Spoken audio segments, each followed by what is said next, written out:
Merci, mesdames, messieurs les journalistes ici présents. Mon propos est de vous indiquer que je suis là pour accueillir déjà la délégation des confrères français qui sont revenus, je vais dire, dans le cadre des procédures déjà entamées, parce qu'ils étaient là déjà au mois de juillet. Et en tant que des avocats qui assurent la défense des personnalités poursuivies dans le cadre des procédures dites de reddition de comptes, je suis là pour représenter le collectif des avocats sénégalais. On est là aujourd'hui pour vous entretenir des difficultés que ces détenus rencontrent, d'abord pour recouvrer leur liberté, les difficultés que nous rencontrons dans la procédure. Et aujourd'hui, on est venu spécialement avec un expert, le professeur qui est un expert des droits humains, qui est venu pour recueillir l'ensemble des postures et positions, tant du point de vue des personnes en détention que des autorités ou organisations de défense des droits de l'homme. Demain encore pour continuer ce travail, et c'est dans ce cadre-là donc que nous sommes là pour vous faire un peu le point de ce qu'ils ont pu constater. Ils ont visité le détenu Farba Ngom, mais également vous indiquer également toutes les démarches depuis leur précédent voyage au mois de juillet, qu'est-ce qui s'est passé et qu'est-ce qu'ils comptent encore faire. Donc c'était les propos liminaires que je tenais à vous apporter en attendant que nous rentrions dans le vif du sujet. Vincent, Antoine, je vous repasse la parole. Are you okay to I'm ready. Yes, okay. Alors, je vais laisser la parole au professeur Andenas. Je vais traduire, si vous voulez bien, en direct ce qu'il dit. Et après, évidemment, on pourra faire un échange pour clarifier tous les points. So, Matt, you can address whatever you want and then translate. Excellent, excellent, merci. I'll take your microphone. Yes, sure. Merci, merci à tous. Notre objectif n'était pas d'accuser, mais de comprendre, d'analyser la situation des personnes actuellement détenues à la lumière des principes fondamentaux de droit de la Constitution sénégalaise et des engagements internationaux du Sénégal. And of course, having prepared before I came here and having had the first round of interviews, there are certain areas for the focus of the next stage of our work. And at one level, we see in Senegal, we see that there has been this instrumentalization of the judiciary, of the legal system, you could say a judicialization of politics. And one part of that is the criminal proceedings against politicians of the former regime. Another aspect is the use of criminal law and police power against journalists and who are critical of the government policies and of people who demonstrate, manifest their opposition. I'm going to translate. You translate. Okay. Donc, d'abord, je vous remercie si c'est possible de faire vraiment le silence parce que c'est de notre point de vue, on entend beaucoup de retours. Mais le professeur Andenas a introduit les choses en disant que évidemment son rôle n'est pas du tout d'accuser le Sénégal, mais de venir ici pour constater les choses de manière objective et pour en dresser une expertise, c'est-à-dire quelque chose d'indépendant. Et cette expertise se déroule en étapes. Et la première étape qu'il évoque, c'est des indices manifestes de judiciarisation de la vie politique, voire d'instrumentalisation de l'appareil judiciaire à des fins politiques, ce qui est quelque chose auquel il est attentif, et qui s'incarne par la mise en cause assez évidente d'anciennes personnalités incarnant le pouvoir d'avant, qui ont été mises en cause judiciairement, et plus largement, au-delà des personnalités politiques, les judiciarisations de situations de personnes qui peuvent être des journalistes ou des leaders d'opinion ou des influenceurs, et également de manifestants qui ont connu la judiciarisation de leur situation. Thank you. And at one level, we see that the different arrests, which are still, for most of those we are looking into, the cases we are looking into, they are still in detention. The police investigations, the investigations have not proceeded. The individuals have not been charged in a way that is usual under international standards. They have not been informed about the facts of the crimes they are supposed to have committed. And this happens, or this is still going on after an extended detention. This is problematic, and we need to look further into that.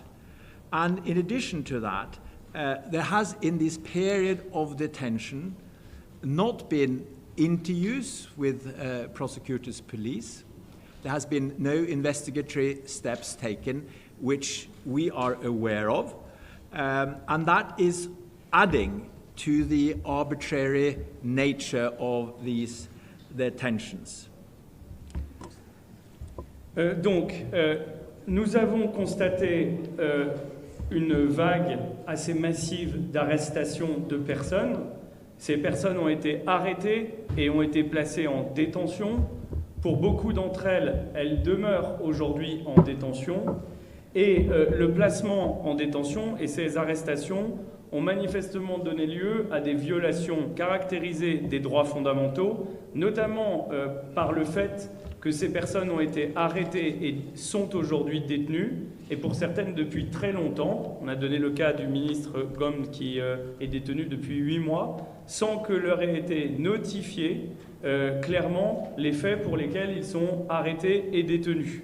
Et cette situation se reproduit dans de nombreux dossiers, ce qui va être un des points d'analyse de l'expertise internationale que nous conduisons, puisque chaque personne a évidemment le droit, lorsqu'elle est mise en cause, de comprendre les motivations et les faits qui justifient cette mise en cause, ce qui n'a jamais été le cas des personnes arrêtées et détenues qui sont au centre de notre analyse.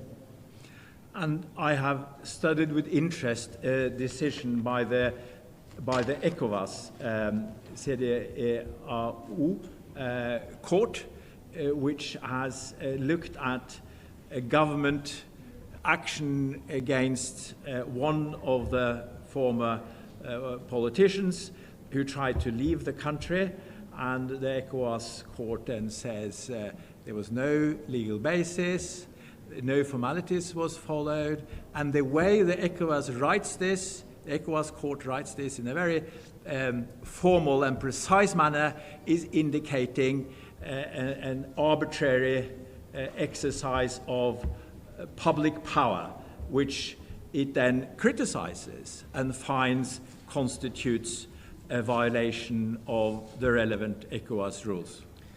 Nous avons aussi analysé les décisions qui ont été rendues par l'ECOWAS et la Cour africaine des droits de l'homme, qui se sont intéressés au cas, je crois, de M. Faye et à d'autres cas, et qui ont notamment pointé que lors de leur arrestation et de leur mise en détention, ces opérations ont été faites sans que soit précisée la base légale pour lesquelles ils étaient arrêtés et poursuivis, et sans qu'il soit présenté un formalisme spécifique qui est normalement requis par la loi. Et donc les décisions qui ont pu intervenir ont bien pointé le caractère arbitraire de l'usage du pouvoir politique, ce qui justifie aujourd'hui que nous soyons réunis et que nous cherchions à étayer les nombreuses violations qui ont pu avoir lieu dans d'autres hypothèses. And can I just, if you translate it, so the ECOWAS court specifically addressed his attempt to leave the country. Et l'ECOWAS a particulièrement mis en avant qu'il y avait une tentative de quitter le pays au moment de cette arrestation.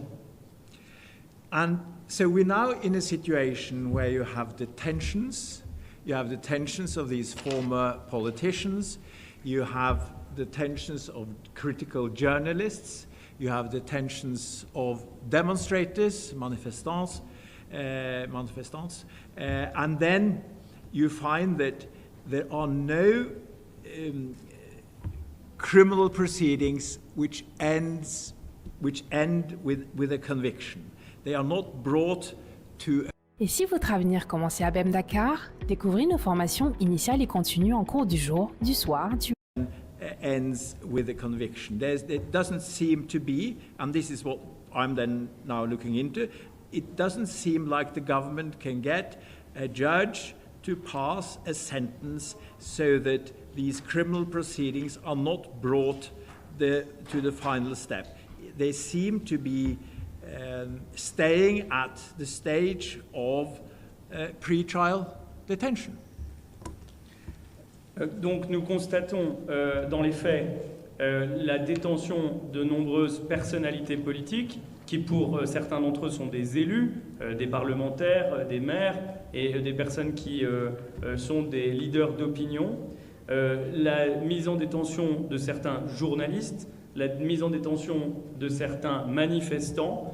Et ce qui va intéresser le rapport qui va être rédigé, c'est que ces mises en détention ne semblent pas avoir été ordonnées dans le cadre d'une procédure pénale normale. Et du moins, on le voit parce que ces procédures pénales ne semblent pas évoluer. Elles n'évoluent pas puisqu'elles restent au stade de l'arrestation sans par exemple qu'il ne soit procédé à des notifications de charges ou des interrogatoires. Ce qui laisse penser qu'il s'agit d'arrestations arbitraires qui sont conduites sous l'aspect d'une procédure, mais en réalité en dehors de la procédure. Et c'est un des points qui va être regardé avec attention dans le cadre du rapport. And then we have the situation of the former ministers who are facing proceedings or pre-trial detention with a view to facing proceedings in the Haute Cour de Justice, which is a system, a political court system, which you have in many countries, which is then usually balanced with immunity, so you're immune in general criminal proceedings, and instead you face this kind of what they would in England and in the US refer to as impeachment proceedings before a court which is political in selection of judges and political in the way it operates.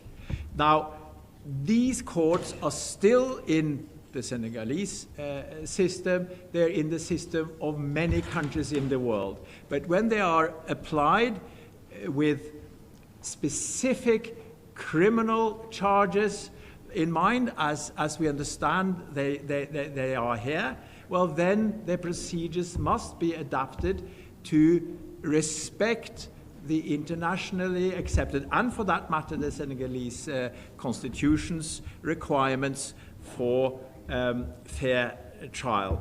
And as these rules are now, it is important that this is done, but it is also important that one does not have extended pre-trial detention periods, which easily will become a violation of both the Constitution and international law. Et donc, s'agissant plus spécifiquement de la détention des anciens ministres, auxquels nous avons fait référence et sur laquelle on pourra revenir dans les faits, le professeur Andenas place qui sont mis en cause, mais à proprement parler plutôt détenus provisoires sans réelle mise en cause, par des juridictions d'exception dont on sait que la composante est une composante essentiellement politique. Donc ce sont des juridictions politiques qui existent dans certains autres pays, mais dans lesquels, quand il y a une composante politique, il est plus que jamais essentiel qu'elle soit extrêmement contrôlée par une procédure claire, ce qui semble faire défaut en l'état. Lorsque ces instances politiques sont mises en place sans un cadre juridique clair, c'est là qu'on peut constater des dérives, notamment dans l'application des règles du procès équitable. Donc le fait que ces anciens ministres soient mis en cause par des juridictions d'exception et soient détenus depuis très longtemps pose évidemment une grave difficulté et justifie la venue du professeur Andenaz ici. And I listened to what Maître Weber had to say about Faber Gum's case, his medical situation. That's another issue which I will be looking into, the legal side of that. So to conclude, there has been this judicialization of a political room, and it has been in a repressive way, and it has not respected the rule of law guarantees which are there to protect, first of all, the defendants, the suspects, the defendants, but also to protect freedom of speech. And the latter point is particularly important in relation to the journalists and the demonstrators. So all of these issues will then be part of the report, and we still have meetings with a number of involved parties and civil society organizations. And one of the groups I would like to have more discussion with is press organizations. For us, or for me, to completely grasp the question of freedom of expression involving in particular the broadcasting and other journalists who are detained. Thank you very much. Donc, s'agissant plus particulièrement du cas que nous avons évoqué au début de la conférence, qui est le cas de Gum, donc nous allons évidemment l'analyser très clairement, c'est pour ça qu'on est allé lui rendre visite, mais sans anticiper sur les conclusions du rapport, on voit que se dégagent dès à présent des axes très clairs. Le premier, c'est une judiciarisation de la vie politique qui est très marquée au Sénégal depuis plusieurs mois. Un aspect éminemment répressif dans ces procédures, avec des arrestations et des détentions qui se poursuivent dans les conditions qu'on a évoquées, surtout quand elles sont clairement contredites par des éléments de santé très clairs, et sans respect du cadre légal et procédural, ce qui semble pointer la possibilité de violation des droits fondamentaux, notamment, et le professeur Andenaz a pointé ces trois éléments, sur l'intégrité des personnes, les risques sur leur santé, sur les règles du procès équitable, et la troisième chose sur laquelle le professeur a insisté, c'est les règles de la liberté d'expression, la protection notamment de la diversité de la presse et de la presse. Et donc demain, on continuera une série de rencontres avec toutes les organisations qui défendent les droits de l'homme, et le professeur Andenaz va évidemment rencontrer des associations qui pourront lui donner un acompte de l'état de la liberté de la presse et de la liberté d'expression dans le contexte très particulier qui est en cours. Donc voilà, et il a conclu son propos en vous remerciant tous de votre écoute et de votre présence aujourd'hui. Donc voilà un petit peu le cadre qui justifiait que nous soyons ici. Je pense que si vous avez des questions, on sera très heureux d'y répondre, qu'il s'agisse du contexte ou de la nature même de la défense qui est en train d'être mise en place en ce qui concerne le sort de toutes ces personnes actuellement incarcérées.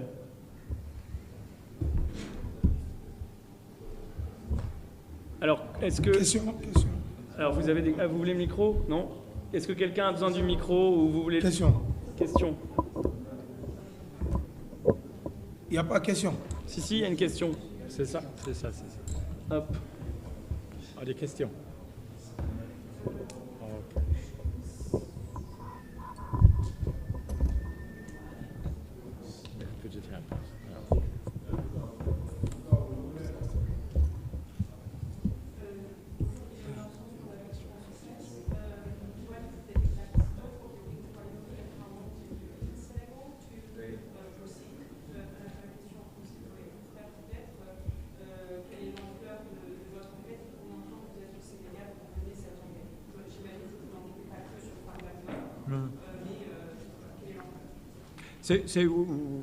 we're having interviews and meetings today and tomorrow. And that's the interview part of this in this round.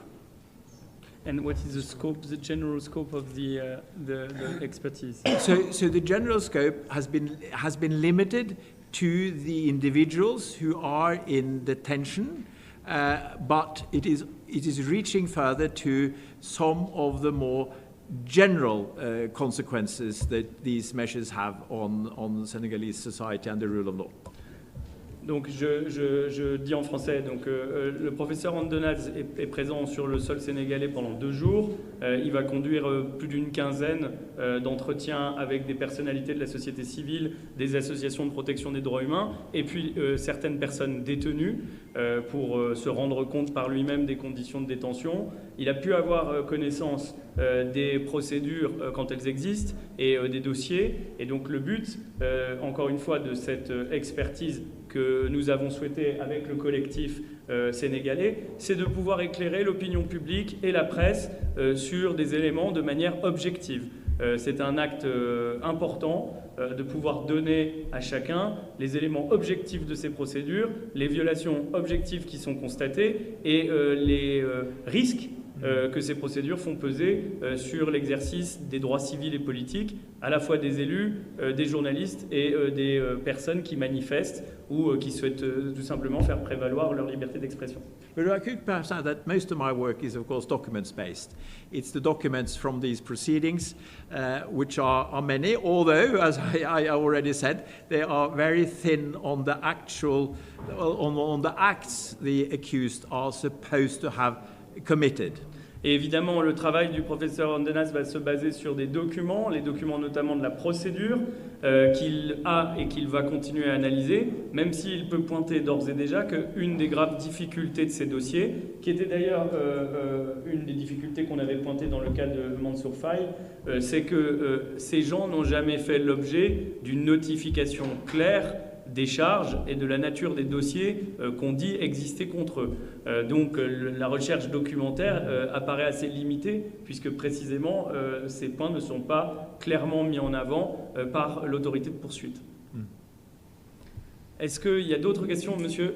Moi, j'ai une question. En fait, celle-ci. On suit que vous avez parlé de la situation de facteur d'ordre.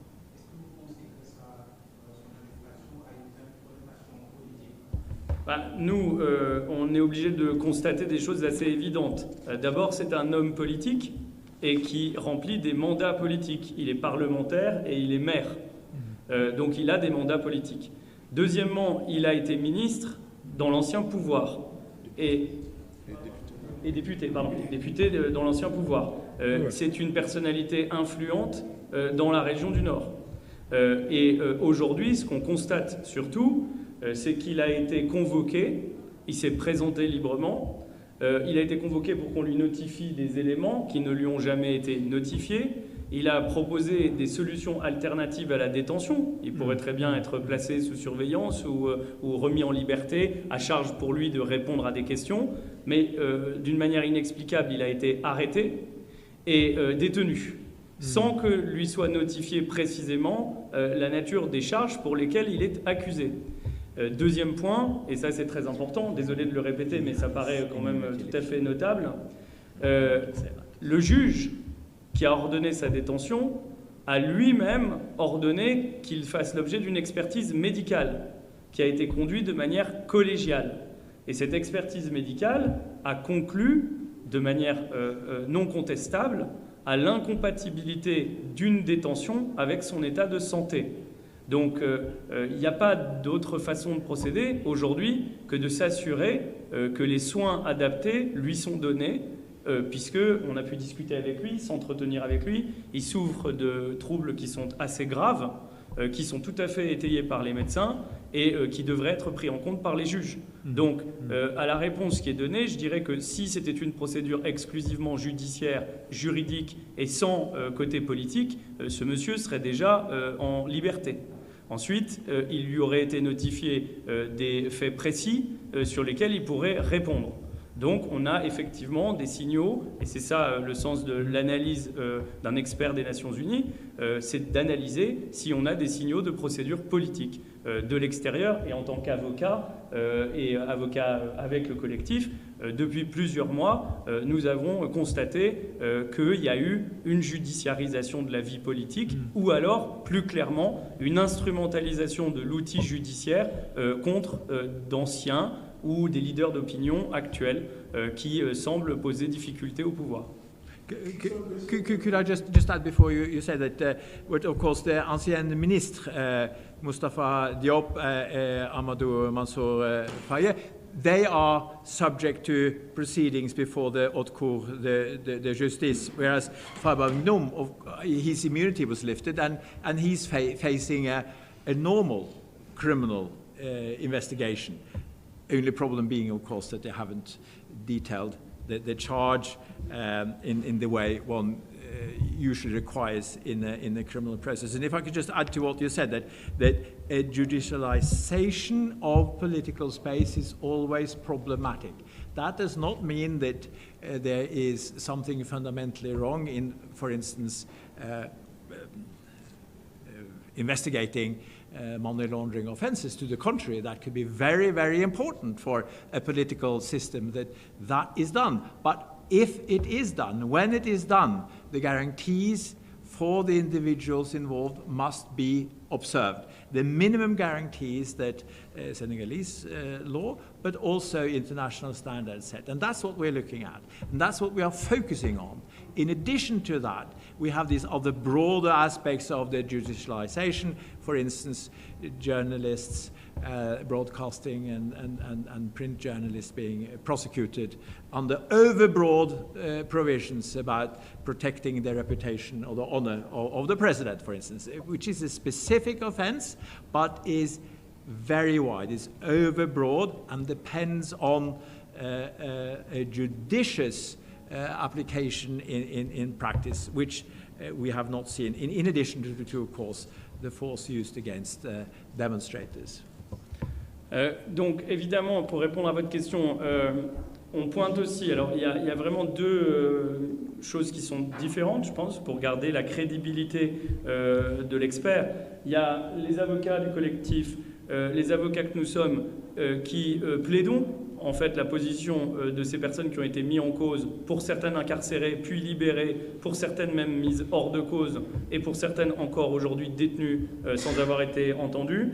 Mais ce qu'on peut observer déjà, c'est que dans l'accession du pouvoir actuel, avait été mis en avant qu'il serait utilisé l'appareil judiciaire pour nettoyer la vie politique. Ce qui montre bien qu'en termes de méthode, on avait mis la charrue avant les bœufs. On n'a pas attendu d'avoir des enquêtes pour pouvoir savoir si des faits se seraient passés qui justifieraient alors une mise en cause. Et ce qu'on essaye de vraiment mettre en avant, c'est qu'il y a eu d'abord des arrestations et qu'à ce stade, il n'y a toujours pas de mise en cause et il n'y a toujours pas d'éléments. Donc c'est ce processus-là qui va être au centre de l'analyse, c'est-à-dire comment expliquer qu'on procède à des arrestations et des mises en détention de gens dont manifestement on n'a pas contre eux constitué de dossier. Et ce que veut faire valoir le professeur Andenaz, c'est qu'évidemment, dans une démocratie, il n'y a pas de problème à ouvrir des enquêtes. Il n'y a pas de problème à investiguer des faits. Mais ce que nous constatons dans ces procédures, de manière indépendante, c'est que les faits sont pour la majorité inexistants, que les notifications des charges n'ont jamais eu lieu. Et c'est vrai que je pense que chacun s'accordera qu'un homme qui est détenu maintenant depuis 8 mois sans avoir vu un juge ne peut pas être maintenu pour une autre raison qu'une raison purement politique. Donc je pense que les faits, dans ce cadre-là, parlent d'eux-mêmes. Non, alors on l'a dit, on est allé le voir, on vous a déjà dit que manifestement, l'aile dans laquelle il est détenu, puisqu'il ne s'agit pas d'un hôpital, il s'agit juste d'un autre lieu de détention, ne contient absolument pas de personnel qui sont des médecins. Et il ne contient pas d'ailes qui permettent les soins. Donc il ne bénéficie pas du tout des traitements qui seraient en lien avec les troubles dont il souffre et qui ont été objectivés par l'expertise. je ne vais pas rentrer dans les détails, mais ce sont des détails publics. Donc, il aurait besoin de soins. Et de toute façon, l'endroit dans lequel il est détenu ne permet pas la réalisation de ces soins. Donc, il n'y a pas de débat là-dessus. Il ne peut pas être détenu dans cet endroit, puisque cet endroit ne permet pas qu'il reçoive les soins adaptés. Alors ça, c'est toujours une question qui est très difficile à répondre, parce que déjà, quand on visite quelqu'un en détention, en général, il n'est pas extrêmement satisfait d'y être. Pour autant, on a visité plusieurs détenus depuis le début de cette procédure, et chacun affiche une très grande dignité dans la façon dont il est apparu à nous, en expliquant qu'il ne sait pas pourquoi il est détenu, qu'il sait qu'il y a des pressions politiques, mais qu'il reste maire d'une commune qu'il entend gérer et parlementaire, et donc il reste fidèle à ses convictions politiques, première chose. Deuxième chose, il s'est livré effectivement sur ses problèmes de santé, il s'est livré sur les difficultés concrètes qu'il rencontre, et qui sont réelles, les douleurs qu'il peut avoir charnellement, j'ai envie de dire. Il ne peut pas se retourner. Enfin, on a pu constater ces choses de nos yeux, mais on n'est pas médecin. Encore une fois, il y a eu des expertises médicales qui ont été faites. Donc, je dirais que c'est quelqu'un qui attend rapidement et avec maintenant une certaine anxiété que le juge accepte de lui donner les soins auxquels il a droit et en plus, très concrètement, accepte de rendre une ordonnance de contrôle judiciaire qui est une ordonnance qui permettrait tout à fait qu'il réponde à toute question, que lui soient notifiées les charges, qu'il puisse être défendu et être représenté par ses avocats sans qu'il y ait le moindre difficulté sur la justice et le fonctionnement de la justice. Donc c'est là où on a affaire à un symbole, et c'est aussi parce que ce symbole est maintenu qu'on a décidé de venir au Sénégal pour pouvoir alerter la presse. Comment ? Si son dossier est politique, qu'est-ce que vous allez faire ? Déjà, excusez-moi, mais nous sommes des juristes. Donc nous venons constater, et comme l'a dit le professeur Andenas, l'idée n'est pas d'accuser. On ne vient pas au Sénégal pour expliquer quelque chose que vous n'auriez pas compris. On est en train de constater qu'un homme est placé en détention, que des médecins ont dit que le placement en détention était un risque pour sa vie. Et on rappelle que le Sénégal, qui est parti à de nombreux engagements internationaux, promeut les règles du procès équitable, l'absence d'arbitraire dans les arrestations, la liberté d'opinion, la liberté de droit civique et surtout le fait qu'il est interdit de maintenir quelqu'un en détention si sa vie est en danger. Donc ce que nous venons faire en premier lieu, c'est dresser le constat objectif de ce qui se passe, avec la possibilité pour chacun, évidemment, de le lire, de le contredire et de l'évaluer. C'est pour ça que le professeur Andenas n'est pas là uniquement pour faire une conférence de presse, mais qui est importante. Il est avant tout là pour remettre un rapport et que ce rapport puisse être lu, documenté. Je rappelle, et ça c'est important de le souligner, que ce rapport intervient dans le cadre de saisines d'organismes internationaux que nous avons saisis dès le moment de leur arrestation, qu'on qualifiait déjà d'arbitraire. Le groupe de la détention des Nations Unies a été saisi, il est en train d'ouvrir les procédures. La Cour africaine des droits de l'homme a été saisie. Maintenant, on sait aussi les limites que peuvent rencontrer ces juridictions internationales ou ces organismes. Mais enfin, leur travail, comme le nôtre, c'est de dire le droit, ou c'est d'aider à ce que soit dit le droit. Donc, pour être clair, nous venons aux côtés du collectif des avocats sénégalais pour aider les juges à rendre la justice. Et la justice, c'est clairement pas d'arrêter les gens sans leur notifier les charges. La justice, c'est clairement pas de les maintenir en détention lorsque leur santé est incompatible avec la détention. Et c'est clairement pas de judiciariser la vie politique pour finalement supprimer des gens qui soit participaient à un pouvoir qui aujourd'hui n'est plus en place, soit représentent encore des menaces politiques et ont droit à la liberté d'expression et ont droit aux droits civils les plus essentiels. Donc voilà ce qu'on essaye de faire, et votre présence aujourd'hui montre que dans une démocratie, il y a des contre-pouvoirs, le contre-pouvoir d'une presse indépendante, libre et diverse, et que dans une démocratie, les choses sont gouvernées par le droit. raison pour laquelle nous avons vraiment essayé de solliciter, au nom de ce collectif d'avocats et au nom de toutes les personnes qui ont été incarcérées, détenues et qui aujourd'hui doivent répondre de procédure, un expert international qui est parmi les experts les plus éminents pour pouvoir justement fournir à la presse, fournir au pouvoir et fournir avant tout à la justice les éléments objectifs pour permettre la remise en liberté des gens qui sont actuellement incarcérés. Je voulais juste ajouter par rapport à la situation de M. Farba-Ngom pour vous dire qu'il y a l'action des avocats, parce que les avocats que nous sommes ici au Sénégal, nous posons tous les jours les actes judiciaires nécessaires à ce qu'il recouvre sa liberté, mais également à ce qu'il soit innocenté, parce que nous sommes convaincus qu'il n'est coupable de rien. Mais à côté de ce travail, il est un autre travail qui ressort de votre rôle de journaliste, comme du rôle des experts en droits humains, pour voir si les conditions de détention de tous ces individus qui ne sont que soupçonnés d'infraction, parce que la présomption d'innocence les accompagne jusque-là, est-ce que toutes ces personnes sont attention. Parce qu'aujourd'hui, quoi qu'on dise, si on se tient qu'au cas de Farba-Ngom, sans entrer dans les détails d'une procédure, est-ce que vous, journalistes, vous êtes d'accord qu'un individu simplement soupçonné d'infraction, qui bénéficie de la présomption d'innocence, qui a été arrêté depuis le mois de février, qui n'a jamais été entendu au fond pour discuter des faits qu'on lui reproche, qui en plus est malade aujourd'hui d'instruction, qui est encore maintenu en détention, est-ce que vous pensez que cela est conforme à ce qu'on doit s'attendre d'une justice?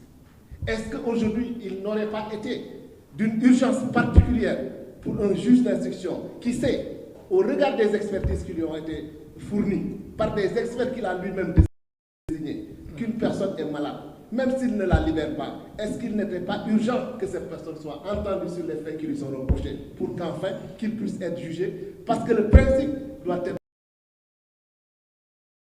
Le cas de Farba-Ngom est un cas admissible pour quelqu'un qui est arrêté depuis le mois de février, qui est malade, maladie attestée par des experts indépendants, désignés par un juge d'instruction et qui...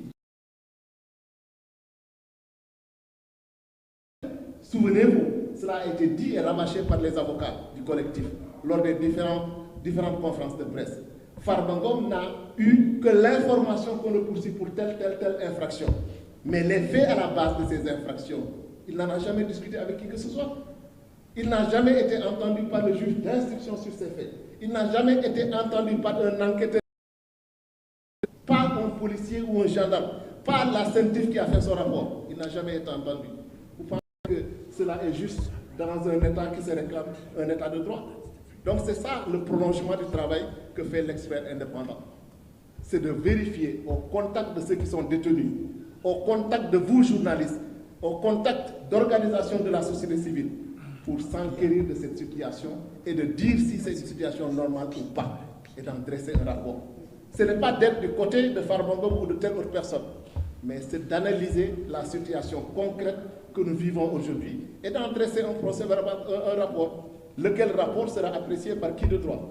Voilà donc le rôle de l'expert qui est là aujourd'hui.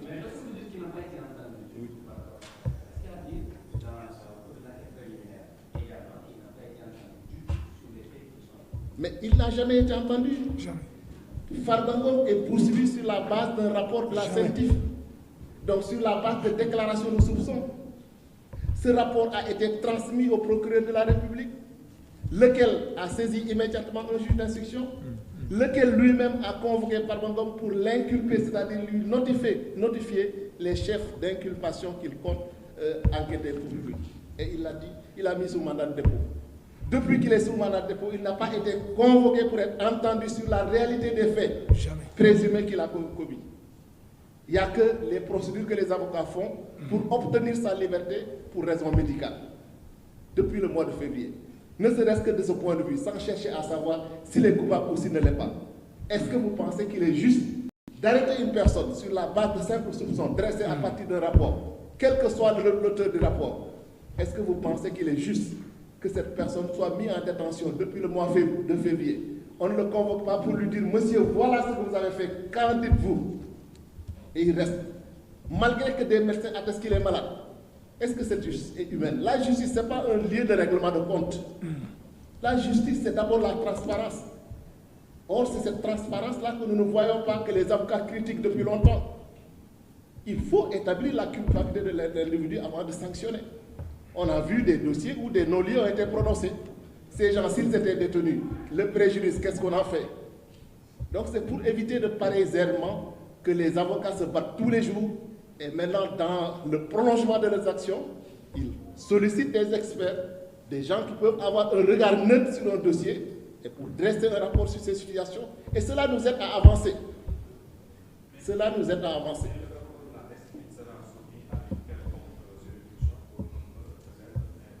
Bon, attendez, pour être tout à fait pragmatique, il n'y a que deux hypothèses aujourd'hui. Vu tous les éléments qui ont été mis sur la table, vu le rapport médical qui établit que ce monsieur ne doit pas être maintenu en détention, soit le juge n'a pas été suffisamment bien informé, peut-être n'a-t-il pas assez bien lu le rapport d'expertise, peut-être qu'il aurait dû faire venir ce monsieur pour qu'il soit auditionné, mais peut-être qu'il n'a pas été suffisamment bien informé sur la réalité de la procédure. L'expertise qui lui sera donnée va lui permettre de s'informer. La conférence de presse que nous organisons aujourd'hui lui permet de s'informer. Il existe un monsieur en prison à Dakar que nous avons vu il y a moins d'une heure, qui est malade et qui n'a rien à faire dans un centre de détention. Il a fait une demande de mise en liberté qui devrait être acceptée. Première hypothèse, le juge ne l'a pas vu. Alors nous venons ici pour alerter et dire il faut que cet homme soit libéré. Soit ce juge subit des pressions politiques qui font qu'il ne peut pas rendre la décision qui s'impose, et alors il faut vraiment que la presse montre à l'opinion publique qu'il y a une situation qui est problématique. Il ne peut pas, au Sénégal, qui est un État de droit, parti à des conventions internationales, qui a des experts médicaux reconnus, qui a des avocats tout à fait compétents, qui est un pays ouvert dans lequel nous avons pu nous déplacer librement pour rencontrer tout un tas de personnes. Au Sénégal, on ne peut pas maintenir en prison un homme quand des médecins attestent que sa situation de détention est incompatible avec son état de santé. Donc on était déjà venu il y a quelques mois pour dénoncer une situation qui nous paraissait problématique, mais on a affaire à une situation qui est encore plus problématique que celle que nous avions connue il y a quelques mois. Certaines personnes ont été remises en liberté, donc on ne peut que espérer que demain, après-demain, le juge, écoutant ces arguments, voyant cette conférence de presse, voyant les conclusions de l'expert des Nations Unies, puisse effectivement mettre fin à cette situation qui est caractérisée par un mot, arbitraire. Je rappelle que les Nations Unies sont saisies et ils viendront dire dans quelques mois qu'il y a eu au Sénégal une vague de détention arbitraire, qui ne se sont pas d'ailleurs imposées que sur les anciens représentants du pouvoir politique ou sur des hommes politiques, mais aussi, ça a été relevé dans tous les entretiens que nous avons conduits aujourd'hui, sur des journalistes, sur des manifestants et sur des artistes aussi. Et c'est une situation qui est suffisamment alarmante pour que nous venions épauler nos confrères du collectif et la décrier avec beaucoup de force. Parce que la situation qu'on a vue humainement de M. Gom nous paraissait extrêmement injuste, injustifiée et très facilement, en réalité, on pourrait rétablir une certaine forme d'équilibre. Voilà pourquoi on vous remercie encore une fois d'être là et on peut répondre à toutes vos questions. Merci.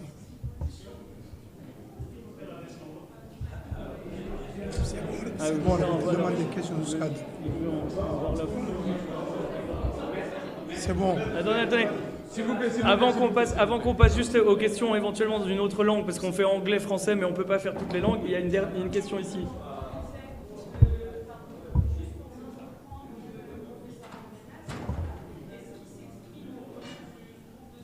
Non, il est ancien. Non, justement. Ancien membre. Ancien. Et par contre, le groupe de travail a été saisi, a confirmé la réception de nos saisines et est en train de débuter son analyse de nos plaintes.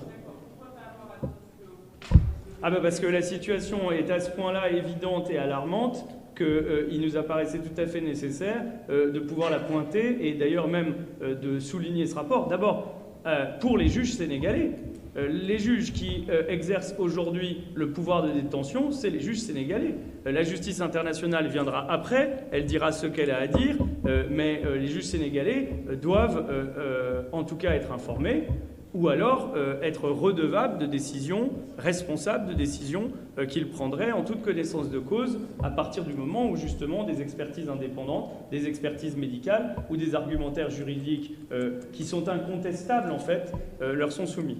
Could I just say that I think that when they presented me, they had in mind that I had general competence and expertise on international law in this field. Of course, when I worked in the United Nations, or when I, as President Rapporteur of the Groupe de Travail, or I have other work there, it's about the world. And then, of course, Senegal is a country in the world among nearly 200 countries. But, in fact, the Groupe de Travail, when I was a member, had a particular trip, inspection trip to Senegal, where we looked at the criminal justice system and arbitrary detention. So it's an area I have been following, of course, from afar, but not, I hope, completely irrelevant. But again, it's well-tested working methods we are applying, or I will apply in my work. And that is, of course, going through the cases, primarily documents-based, and the short visit here is to try out, is this a productive, is this a helpful angle to pursue? And so far, I have, should I do my short comment, or should I wait a bit? Yeah, you can do it, but I'm just trying to translate that. Pour répondre à votre question, évidemment, nous avons choisi le professeur Andenas comme un expert éminent du droit international.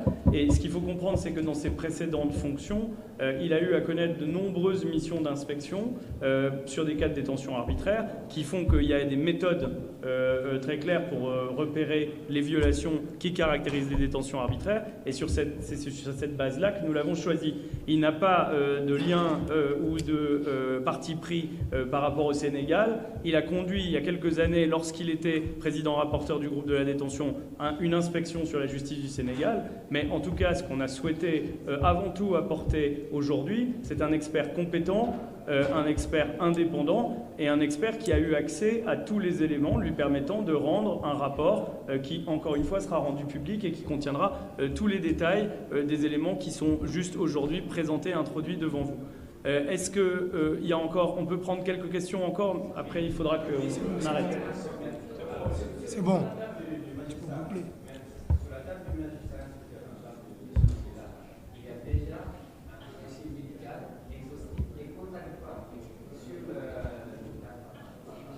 Bah oui.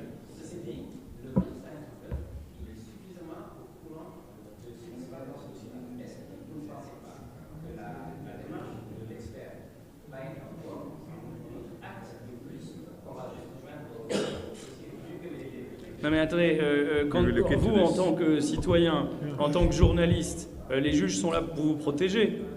Ils sont là pour faire en sorte que vous ayez des droits. Donc aujourd'hui, ce qu'on peut attendre de ce juge, c'est qu'il fasse valoir les droits de ce monsieur. Et comme l'a si bien expliqué mon confrère, voilà un monsieur qui a été convoqué. On ne lui a pas notifié un dossier. Il attend d'être entendu depuis 8 mois par ce juge. Ce juge a été destinataire de rapports clairs. Et il devrait le remettre en liberté. Donc, pourquoi ne le fait-il pas? Il y a des voies de recours, on va les exercer, mais enfin, chaque jour qui compte le met en danger. Si ce soir, dans son sommeil, il s'éteint, on aura tous contribué à une situation qui est inacceptable. Donc, il y a, si vous voulez, les grands principes internationaux, les grands principes de droit, et puis derrière, et ça c'est le rôle des avocats, des situations très concrètes. Chaque nuit où M. Gomme s'endort dans son centre de détention, le médecin dit qu'il risque de ne pas se réveiller.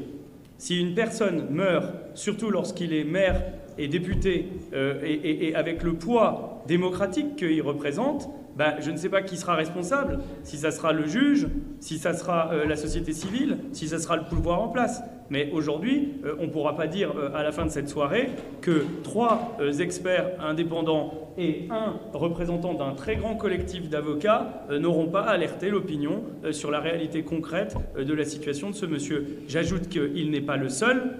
J'ajoute que nous avons déposé des recours dans des situations analogues pour plus d'une dizaine de personnes. Certains ont été libérés et aujourd'hui on se demande pourquoi ces 2-là ne le sont pas. Il n'y a rien qui justifie que, encore une fois, ils soient maintenus en détention. Donc la situation devrait vous alarmer et vous devriez vous demander qu'est-ce qui pourrait justifier qu'on n'entende pas une personne pendant 8 mois, qu'on la place en détention sans lui notifier de charge, que vous ne soyez d'ailleurs pas en mesure, vous les journalistes, de savoir ce qu'on lui reproche, et surtout, comment on peut, dans une démocratie et un état de droit, maintenir en détention quelqu'un qui, chaque nuit, risque sa vie et risque de ne pas se réveiller le lendemain. Donc voilà, c'est vraiment le cri d'alerte qu'on voulait aussi lancer, mais indépendamment d'une expertise qui, à mon avis, va être beaucoup plus objective, beaucoup plus détaillée, et qui sera aussi un effort important d'information du public et d'information du juge. On va prendre une dernière question, et puis après on va arrêter. Monsieur, allez, hop, une dernière. As a remote of the United States, do you think that it's enough for 2 days to summarize what's happening right now in Senegal? Of course, I'm not summarizing what happens in Senegal in general. I worked with the cases on a documents basis, and I will continue to do that. So the meetings I have now, interviews with the detainees and consultations with civil society, is exactly that. Meetings with the detainees, consultations with civil society, nothing else. The main part of the work is documents-based, to understand what has happened in the criminal proceedings. And I will not attempt to understand the general developments in Senegal. My perspective is it a good way of saying in French? A clinical. What was the good word for clinic? Clinic. It's a clinic. It's going in. And then what I think I have to offer is a disinterested perspective, looking in from the outside. And I'm not taking in all these broader considerations. I'm focusing very much on these specific points. I will also look at, if you like, a general tendency, as I said in the introduction, to judicialize a political room. But that, I think, I have support for in the document work I already have undertaken and which I will undertake in the next weeks. I'll try to be very quick with my report, of course, and not let it last forever. But that's what I'll work on. So if I then can sum up the areas I will look into, and these are not foregone conclusions, but areas, well, can I, because you asked about the working group, can I just add that I was a member of this working group from 2009 to 2015.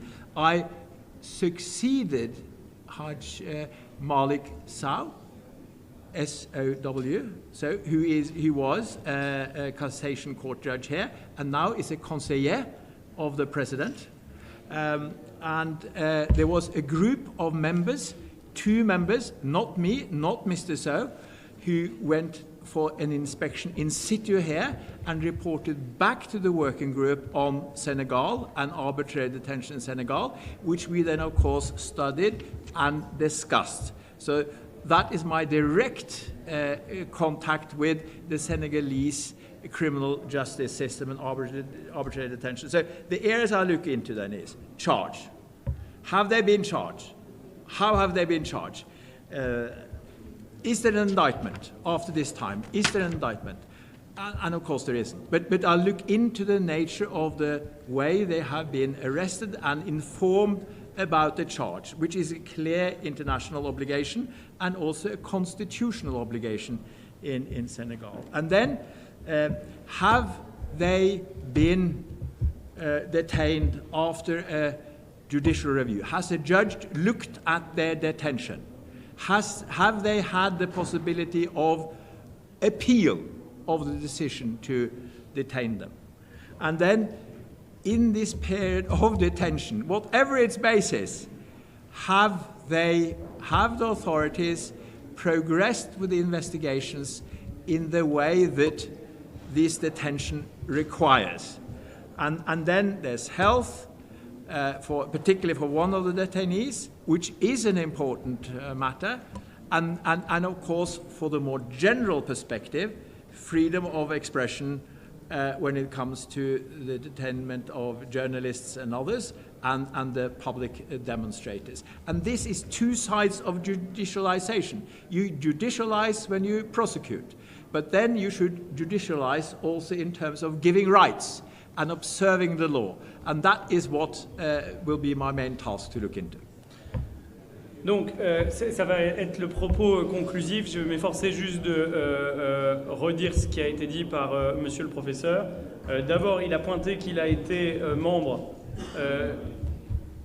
Je vais juste terminer, hein, donc on en a pour 1 minute. Voilà. Ah, il traduira ensuite en une autre dernière langue. Donc, en français, le professeur vous a rappelé qu'il a été membre du comité de la détention arbitraire des Nations Unies entre 2009 et 2015. Il a remplacé d'ailleurs un Sénégalais aux fonctions de président-rapporteur sénégalais qui était un magistrat qui aujourd'hui est conseiller du président. Deuxième élément, il s'intéressera dans son rapport à 3 choses. La première, c'est est-ce que les personnes qui sont aujourd'hui mises en cause et pour certaines détenues ont pu avoir une notification claire des raisons pour lesquelles elles sont aujourd'hui mises en cause. La deuxième, c'est est-ce que lorsque leur détention a été décidée, cette détention a fait l'objet d'une analyse par un juge indépendant qui aurait pu statuer sur la nécessité ou non de les placer en détention et sur la légalité de cette mesure de détention. Est-ce qu'ils ont eu la possibilité de faire revoir cette analyse judiciaire par un degré d'appel? Et dernière chose, pour ceux qui sont détenus, est-ce que depuis, ils ont pu avoir accès à un juge et est-ce que ce juge a été en capacité de s'assurer du respect de leurs droits, notamment leurs droits fondamentaux concernant leurs conditions de santé et concernant l'exercice de leurs droits de la défense? Puisque, comme le dit le professeur Andenas, il est normal, quand on accuse quelqu'un, que cette accusation se fasse dans un cadre juridique clair, et ce cadre juridique doit donner des droits aux personnes, et ces droits doivent être effectifs et protégés. Les éléments auxquels a eu accès le professeur Andenas lui permettent d'ores et déjà de souligner certains manquements qui seront étayés dans son rapport. Il a aussi souligné qu'il n'est pas là pour accuser le Sénégal ou le système de manière générale, mais pour analyser des cas bien précis, dans une analyse clinique, et qui seront l'objet effectivement de ses commentaires. Voilà. Avant de redonner la parole à mon confrère pour qu'il puisse s'exprimer dans une langue différente, je voudrais déjà vous remercier, toutes et tous, d'être aussi nombreux et aussi attentifs. Et je voudrais aussi remercier le professeur Andenas qui a voyagé hier de Oslo, donc qui n'a pas dormi de la nuit et qui aujourd'hui a multiplié les rendez-vous et les entretiens pour essayer d'améliorer le sort judiciaire et l'état de la justice actuellement dans certaines procédures. Voilà. Et je remercie enfin, en lui laissant la parole, notre confrère, mais aussi tous les avocats du collectif qui, dans ces dossiers, se mobilisent énormément parce qu'il y a eu énormément de dossiers et des dossiers qui nous apparaissent comme étant des dossiers éminemment politiques. Donc je lui laisse la parole pour le mot de la fin. Ah, vous voulez qu'on change? Parce que comme ça, vous avez tous les micros. Là, je peux rien faire pour vous. Hein. Oh, you go here. Huh? Ok.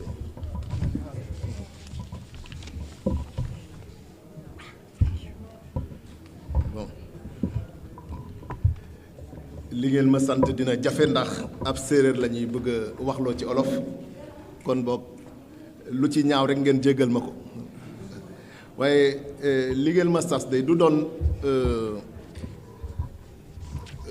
traduction wu liñ fi jot a wax damay tënk rek li ñu mën a jëlee ci ndaje mi bañ ci waxtaanee ci kàllaama tubaab ba léegi li ñu leen di xamal rek mooy ni que dossier yi nekk fii en cours muy dossier wu député Farba Ngom muy dossier wu ministre yi fi am jafe-jafe ak yoon dossier yooyu ab collectifu avocat sénégalais ñoo ci nekk di liggéey waaye ànd ci ak ay avocats yu jóge ci bitim réew ay avocats français notamment cabinet maître Antoine Veil et associés ñëwoon nañ fii ci mois de juillet def point de presse ak yéen woon leen lan moo leen dugal ci dossier bi ak lan lañ ciy xeex ñu delluwaat tey Sénégal toujours ci prolongement wu liggéey boobu ñu nekk di def ma ànd ak ñoom tey pour def point de presse bi ak yéen waaye ànd naa ak ñoom seeti Farba Ngom te war nañu continuer liggéey bi parce que seen séjour bi dinañ ci rencontrer organisation de défense des droits de l'homme société civile comme ni ñu leen rencontrer fii tey li ñu jàpp rek mooy ni que ñun avocats yi bu ñuy def suñuy acte de procédure bu ñuy poser nos actes de défense am na loo xamante ne peut-être li leen war la en tant que journaliste parce que yéen a yeggee information bi fa mu war a yegg pour ñu xam situation yi ñi ñuy àtte ci yan anam la tëddee mais également am na nit ñoo xamante ni yàlla da leen may xam-xam ci mbirum ak yelefu doomu aadama kii toog fii tey di le professeur Matt Andenas c'est un expert en droits humains nekkoon na groupe de travail des Nations Unies pour les détentions sur les détentions arbitraires nekkoon na fa njiit li waaye ci biir liggéey bi ñuy def ñoom avocat français yi jàpp nañ ni baax na au-delà des actes de procédure ñu am firnde ñoo xamante ni seen xel meññ na ci mbirum ak yelef pour ñu xool taxawaay bu nekk ci procédure yi ñu nekk di mëne ndax taxawaay bu ànd ak respect état de droit la ndax taxawaay bu ànd ak respect une justice juste et équitable la donc looloo tax ñu tàmm professeur Matt Andenas pour mu ñëw rencontrer ñi ñu jàpp ci ñi mu mën a rencontrer yëpp pour ñëw rencontrer ñoo xamante ne mën nañ ko jox ay information ci procédure yooyu bu ci paree def rapport jébbal ko kuñ ko war a jébbal parce que avocat français yi saisir nañu groupe de travail des Nations Unies sur la détention arbitraire pour déjà wane ni ñi ñu jàpp soit ay jàpp politique la wala ay jàpp yoo xamante ne tegewul ci yoon ci biir waxtaan bi waxtaanee nañu kaw Farba Ngom parce que seeti nañu ko pavillon spécial waaye lañ ci waxtaanee rek mooy laaj leen yéen journalistes yi ndax jàpp ngeen ni nit war nga koo téye depuis le mois de février ba fi may wax ak yéen tey te li tax nga téye ko mosoo ko toogal wax ko ni lii lañ la jiiñ nga defee ko nii defee ko ne loo ci wax lan moo ci sa xalaat ndax ba ñu jàppee Farba Ngom boobu ak léegi dañ ko digtal rek lañ koy toppee pas fait yi indi loolu parce que lañ koy toppee mooy inculpation bi dañ lay wax ni rek ñu ngi lay inculper ngir ni dañoo jàpp ni def nga infraction bu méngoog lii bu méngoog lii bu méngoog lii waaye fa nga ko defee ak noo ko defee toogaguñu ak moom wax ko ba mu mën cee tontu jàpp nañ ni toogu ci ak juge d'instruction toogu ci ak police toogu ci ak gendarmerie toogu ci sax ak waa CENTIF yi def rapport bi tax ñu téye ko tey ñu gis ni également ci biir toogaay boobu yépp ay nit ñu xarañ ci mbirum wér-gu-yaram def nañu ay rapport ci àttewu juge ne yaramam ni mu mel àndul ak nekk ci kaso juge bi loolu doyu ko mu defaat contre expertise ñetti nit ñu xarañ def rapport jàpp ni yaramam àndul ak toog kaso mais boobu ba léegi mu ngi toog kaso te kenn atteegu ko kenn woowu ko ne ko lii lañ lay toppee ñun ñu jàpp ni est-ce que bu ñu tolloo ci loolu malgré suñu demande yi ñu def yépp pour ñu bàyyi ko bàyyi nëgandiku parce que principe bi mooy ni waruñu laa tëj principe bi mooy ni da nga war a am liberté ba ñu àtte la jàpp ni yow yaa def exception bi mooy ñu téye la bu ñu jàppee ni am na lu mën a xew mais ci koo xamante ne jàpp nañ ni dafa feebar ay médecins wax ko kon buñ ko mënul bàyyi dañ leen laaj est-ce que jàpp ngeen ni jaaduwul boobu ak léegi ñu woo ko pour wax ko ni lii lañ lay toppee mu mën cee tontu kon bàyyiwuñu ko kenn woowu ko pour àttee ko ci lañ koy topp ñun ñu jàpp ni loolu jaaduwul moo tax kii ñu indi tey mu ñëw war a waxtaan ak ñëpp ñu nekk autour de la procédure pour firndeel ndax li ñuy wax mooy dëgg wala du dëgg. C'est un expert indépendant mën na joxe xalaatam ci ni mu gisee mbir mi xalaatam ñi koy exploiter ñoo xam ban téyëf lañ ciy def parce que dans le cadre d'une procédure nit mën naa jël expert mu def expertise am même si c'est une expertise unilatérale bu keneen ki contesté peut-être tribunal mën naa désigner un expert buy àtte ñaari experts yooyu donc bu ñu tolloon ci loolu dinañu xam lan la ñuy def mais léegi ci jamono gii ñu nekk malgré procédure yi ñuy def yépp dañu jàpp ni seen wax ci mbir moomu baax nañu am seen avis donc loolu moo indi le professeur Andenas mu ñëw fii tey loolu moo indi également les confrères français qui interviennent sur le terrain international pour que ñu ñëw dans le prolongement de leur première visite gën a nemmeeku lu fi xew gën a xam procédure yi fu ci toll gën a xam blocage yi fan la du Farba Ngom rek moo tax ñu jóg c'est les détentions de manière générale parce que gis nañu il y a quelques jours dans la presse ay journalistes ñu téye ci anam yoo xamante ne caaxal na ñëpp parce que gis ñu décision de justice bu permettre ñu arrêter leen wala ñu couper seen signal jàpp nañ leen pamti nañ leen bàyyi leen léeg-léeg sax am na ñoo xam ne yegguñ sax fu ñu leen di àttee ba ñu mën a xam dëgg-dëgg lan lañ leen toppee ak lu tax ñu bàyyi leen mel na ni rek ñu jël la dugal la ci ngunu ngoon jot wala ëllëg sa ñu bàyyi la ne la demal si yoon pour ñun loolu du lu jaadu ci doxalinu Sénégal fi ñu toll ci jamono gi donc yooyu daal moo waral ñëw avocat yi ñëw expert bi pour waxtaan ak yéen parce que jàpp nañ ni au-delà des actes que posent les avocats la presse est un relais pour la préservation de l'état de droit et de notre démocratie parce que tamit la ñuy def wala lañ ñuy def bu ñu amul ku koy mën a relayer ba ñu ko war a xeex ko dindi ko mu deñ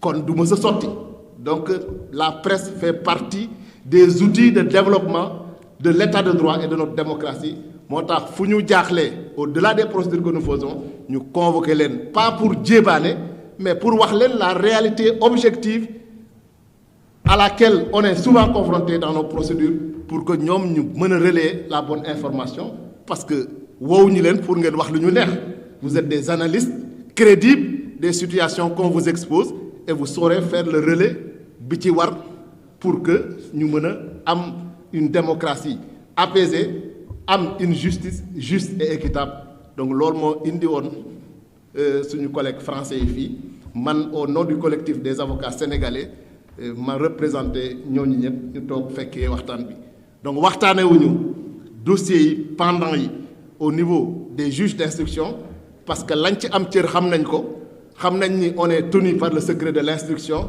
xam nañ ni am na communication yoo xam ne mënuñu ko def mais li wër dossiers yi te mu baax nit ñi xam ko parce que le droit à l'information également c'est un droit constitutionnel du man maa leen koy jàngal donc baax na également bu ñu tolloo ci xeex am benn taxawaay bu ñuy def wax nit ñi fan la ñu toll ci xeex bi lan moo ci jub ak lan moo ci jubul pour que ñi war a jubanti mën a jubanti ndax justice bi bañ a doon un levier pour dominer mais au moins un outil de justice pour que ku ñu war a réparer préjudice am ñu mën ko réparer ku ñu war a bàyyi ñu bàyyi ko mais jàpp nañ ni taxawaay bi mel na ni dañuy bëgg a kut ko kut jàpp ndax ñi ñu bàyyi parce que jàpp nañ ni amul lu ñu leen mën a toppee mooy les dossiers de non-lieu yi ngeen gis fan yi gis nañ ni procureur def na appel c'est vrai am na sañ-sañu def voie de recours mais à la longue day mel ni nit ñi nekk kaso mooy seen combat alors que état combat am c'est pour la justice et la justice c'est de libérer quand la personne n'est pas coupable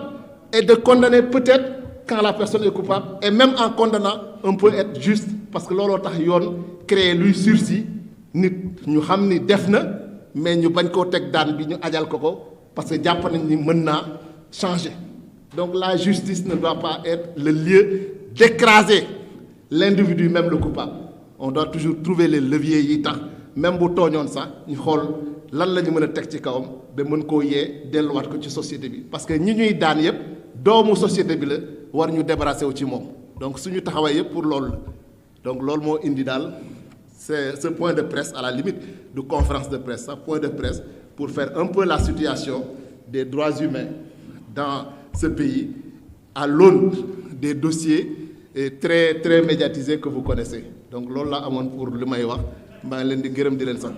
C'est bon. Merci. On y va.